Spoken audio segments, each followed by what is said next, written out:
Let me ask you a question, a real one. When you look in the mirror, who is it that you see?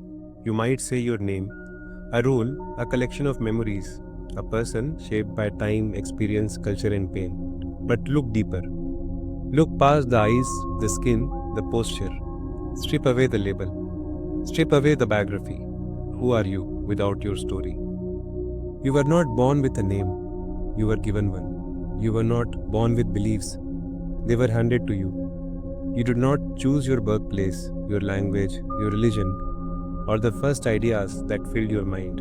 And yet, all of these became you. You have spent your life being taught who to be, how to walk, how to speak, how to think, what to chase, what to fear, what success looks like, what failure feels like, what's beautiful, what's ugly, etc. From the moment you were old enough to listen, the world whispered into your ears, "This is you," and you believed it. But now, I ask you to stop. Stop and watch. Who is watching your thoughts right now? Who is listening behind the noise? Who is it that feels joy, grief, confusion, clarity, and yet is none of those things? There is a presence in you that does not change. A silent witness behind every moment, every emotion, every phase of your life. It was there when you were a child. It's still there right now, and if you're honest, you'll sense that it was never touched by age or time. It simply is. That presence is you. Not your personality, not your pain, not your positions, your status, your relationships, or your self-image. All of those things can and will be taken away from you, but something will remain. It always has. You have been so busy being someone that you have forgotten how to be. Your life has become a performance, sometimes polished, sometimes desperate, but a performance nonetheless. You act like the confident one, the achiever, the rebel, the spiritual seeker, the victim, the winner. But underneath it all, you are tired. Tired of pretending. Tired of chasing meaning in places it does not exist. Tired of reaching for goals that vanish the moment you touch them. You have climbed mountains of ambition only to find the summit empty. You have filled your life with distractions, but silence keeps knocking. You have surrounded yourself with noise, social media, opinions, status games, competition, desire. But somewhere deep down, in moments when no one is watching, you feel it. The emptiness, the question, the whisper that says there must be more to this than survival. And you're right, there is. But to find it, you must stop searching for it in the world. Stop believing that more money, more beauty, more validation, more travel, more knowledge, more spirituality will complete you. It won't. What you're truly seeking is not out there. It never was. It is the one who is seeking. The seeker is the sought. You have confused the map with the territory. You have confused the mirror with the face. You have confused the waves with the ocean. You have believed that you are a thing, a solid fixed me, but look again. Where is this me? Is it in the body? The body that changes every 7 years, made of recycled atoms and empty space. Is it in the mind that flips moods, changes opinions, believes one thing today and another thing tomorrow? Is it in your past, a collection of memories distorted by time, emotion, and bias? Or is it in something deeper, something that you can't quite name, something silent, something spacious, something alive? You have never truly found yourself because you have been looking through the lens of who you think you are. But that image is just a mask, and masks are meant to be removed.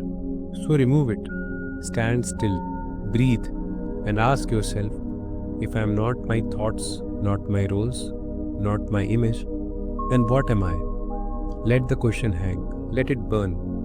Don't rush to answer it with another concept. Let it cut through all that you are not. Because only when everything false is stripped away does the truth reveal itself. And here is the truth. You are awareness itself. You are not in the world is in you. Everything you see, feel, taste, hear arises inside your consciousness. The body is felt inside it. The world is perceived within it. Time appears inside it. But you, awareness, are not touched by any of it. You are like the sky, vast, open, unaffected by the weather that passes through. You don't need to become enlightened.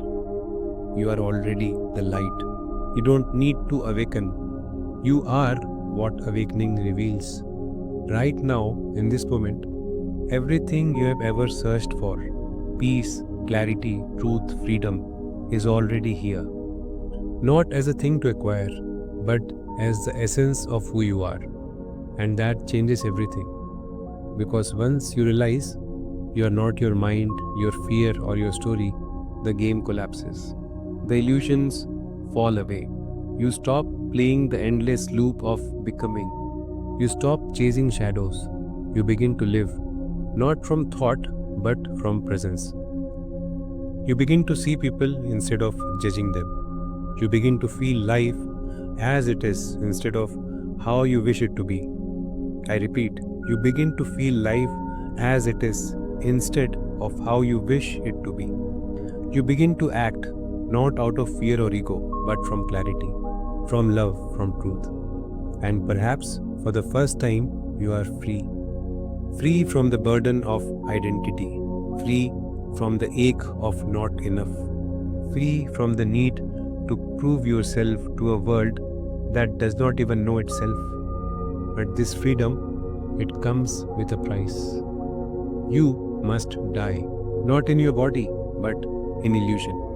The you that was built must dissolve, and that can feel terrifying. Because the ego does not want to be seen through. It wants to survive. It thrives on conflict, comparison, and control. It will resist, it will fight, it will whisper doubts. But you are not the ego. You are the one aware of it. And once you have tasted that truth, even once, nothing can ever truly own you again. So, who are you? You are not this fleeting thought, not this emotion, not this flesh. You are the silent space where all of life arises, the one watching the dream, awake in a world that is sleeping. And now you know. The real journey was never about becoming someone. It was about unbecoming everything that isn't you. I repeat, it was about unbecoming everything that isn't you. Neti, neti, not this, not this. And remembering you were whole all along.